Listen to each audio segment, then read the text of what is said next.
My name is Rosemary Nenini from Twala.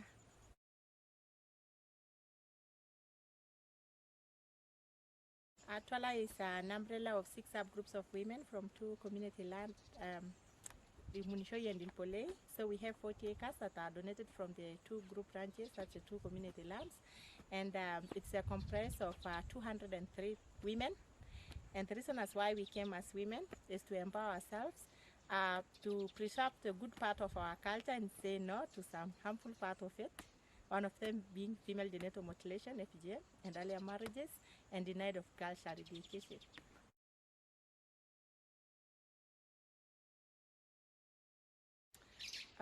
FGM is female genital mutilation. It is the circumcision of women, you know. We are Maasais, we are semi-nomads, and Maasai practice female genital mutilation because they believe it is a passagehood from childhood to adulthood. So whenever you are cut, they think that you are now grown up, you can get married, you can get a child, yes.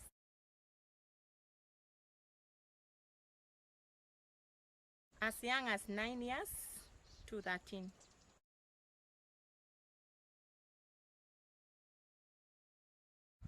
Before it was very hard to refuse not to undergo the cut.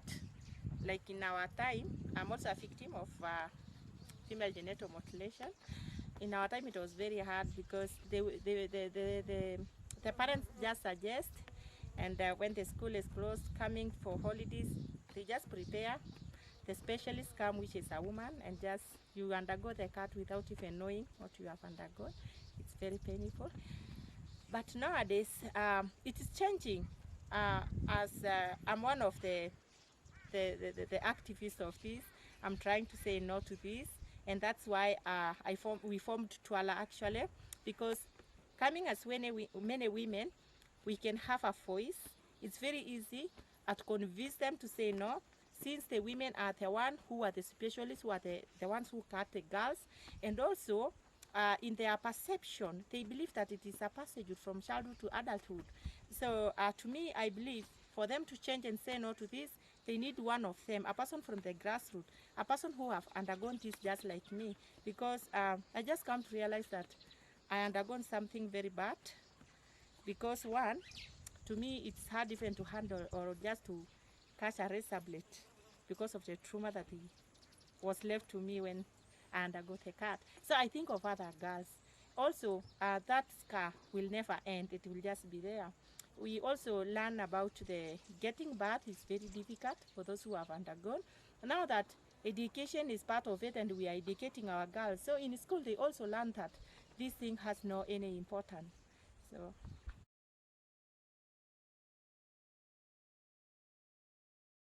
It is against the law. Female genital mutilation is not allowed by the government. But just see where the pastoralism live. We live in semi-arid and arid areas. No one is there. The law is not working.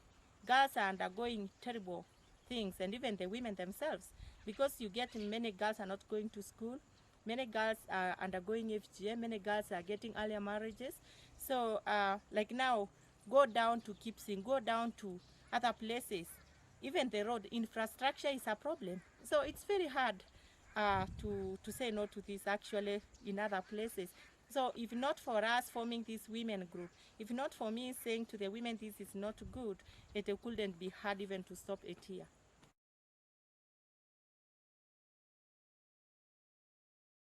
Personally, what influences me or just make me to go against FGM and also against denying children education, for me, I fought for both boys and girls, but mostly girls, is because we were 5 sisters in my family, and I was the only one who went to school.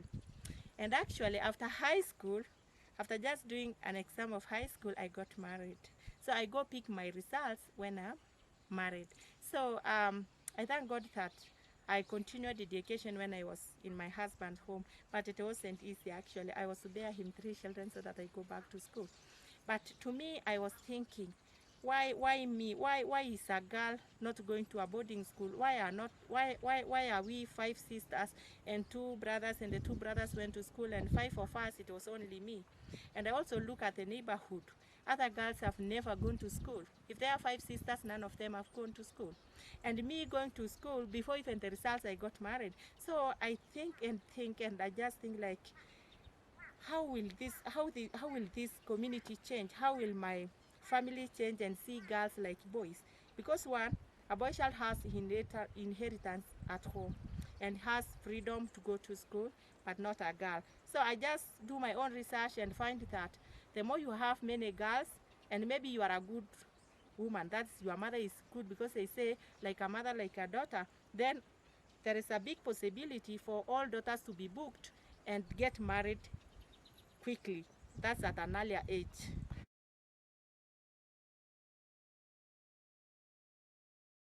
And that's the point I'm coming, because once you get married, your parents are paid dowry in terms of cows. So the more you have many girls, the more richer you will become, especially if a woman is a good mother, because they don't just marry. You can see a woman with 5 children, 5 daughters, but none of them is married. Another one with 3, and everyone is booking to them, wanting to marry.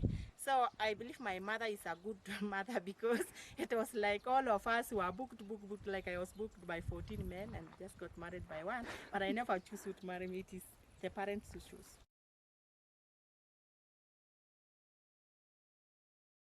The education, because personally, when I went to school, after getting married, I choose to do early childhood education so that I can come and train the children to say no to this. But when I was sitting for my final exam, a question came over my mind, like, if I go for these children, what about the women who are victims of this? Then I just learned one thing. What do women want? What do a Maasai woman want at home? It's only chicken if you have, and also milk if you have enough that you can sell, and manure. That's the manure from the cows or the goats. So I said, what about the women who have no goats, who have no cows to get the manure or milk, who have no chicken? Then I said, no, I'm going to start with women. We are going to form a group, start to get a chicken, by each woman to have a chicken, at least, so that you can sell eggs, buy sanitary pad for your daughter, buy sanitary pad for yourself, buy a pen and a book for your daughter. Because failure to that, if a woman has nothing to support her daughter, she cannot support her to not to go to school or either FGM. It can just be, the community can just do whatever thing they want to do to their daughter. And that's why I struggled to form Twala, and thank God now that it was very hard for the women also to accept this.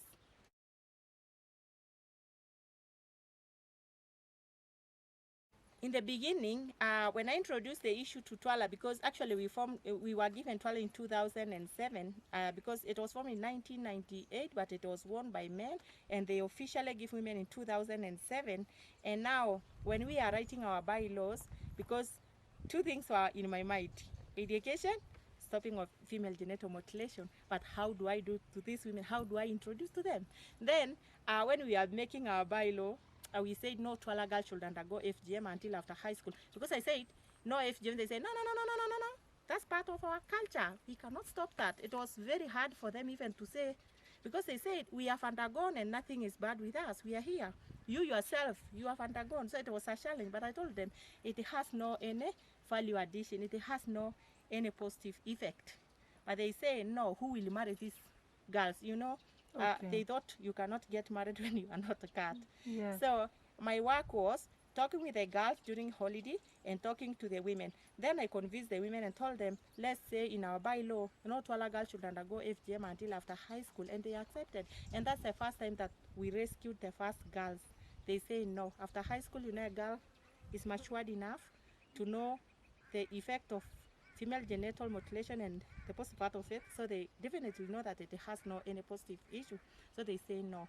And now that's how I rescued the girls, because I never go to look for any girl. They know just when they come to my home, I will help them. And now it's like they change their minds, and after 3 years they all accepted and say no, Twala girl should never go FGM, and if you try being one of us, then you will not be our member. And we got 2 ladies, 2 of us who are specialists, and they say they will stop that. One of them being Shosho Joyce, we call her Shosho Joyce, and World Vision support her with the beads, because she was saying this is a business. I cut one girl, I get 2,000. So why do I stop? So she was, we support her with beads, and now she completely stopped that. And up to date, that old mama just goes with her bead selling, yeah, to get money.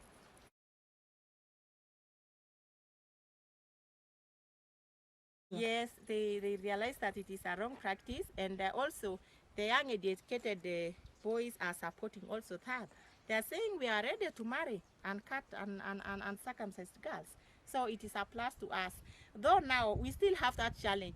Here in Tuala it has changed. But why? Because we come as an umbrella, we got partners, and they helped us to get the cottages. So the women get money and they buy everything that they need to their daughters, and they even pay school fees for their daughters. That is a plus.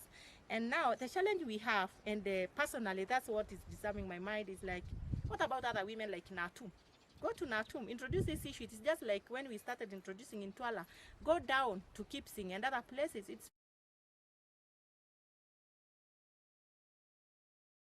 a group of women from the farthest north.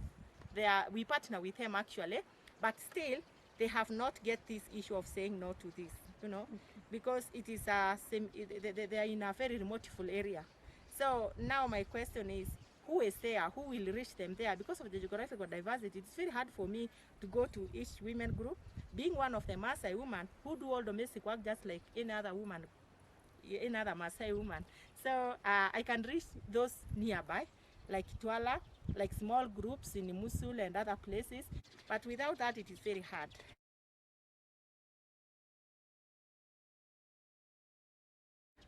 The behavior of the community is changing, and like when we started actually, one, it's because of education, because the educated boys are supporting also the girls, and also because of non-governmental organizations who are supporting it. And I usually say men not to be left behind, because we are in a women group, but we are married. We still have these men. So my question is, how do these men be involved? Because there is no group of men working with non-governmental organization like if there is groups of men in group ranches, there are those who are just doing sand harvesting and other things, but not just development and saying no to some harmful part of the culture. So to me, it's like, how do these young men who are supporting the female genital mutilation to be stopped involve the old men who are saying this thing must continue to stop?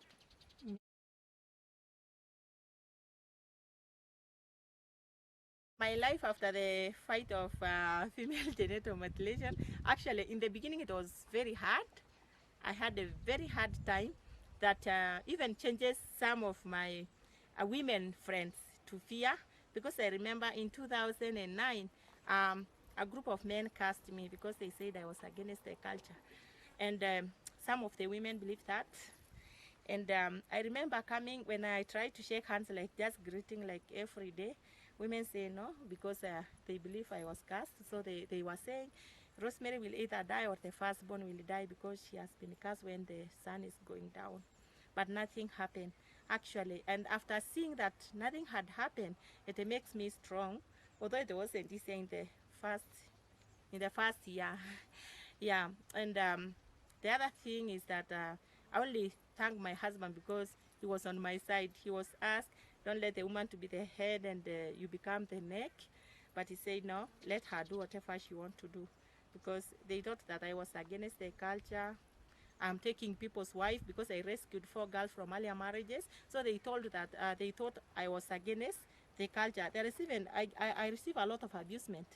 Like one man asked me, are you a man and a woman? Where are you taking people's wives? So I just told me, I'm not taking people's wife, I'm rescuing children.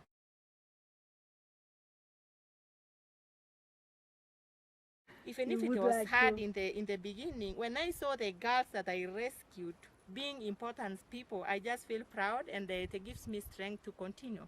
So mine, I believe as a leader, I never let people's opinion to pin me down, and I never stop to do what I like to do. And as long as I change somebody's lives, that makes me to be proud and just to continue to do. Well, the only thing is that sometimes you may had a case of a girl, but it's very hard to reach where she is.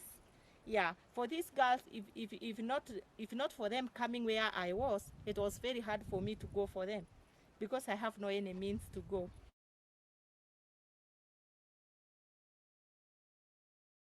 Because of other women, because to me, Twala has changed because of both white women and also African women.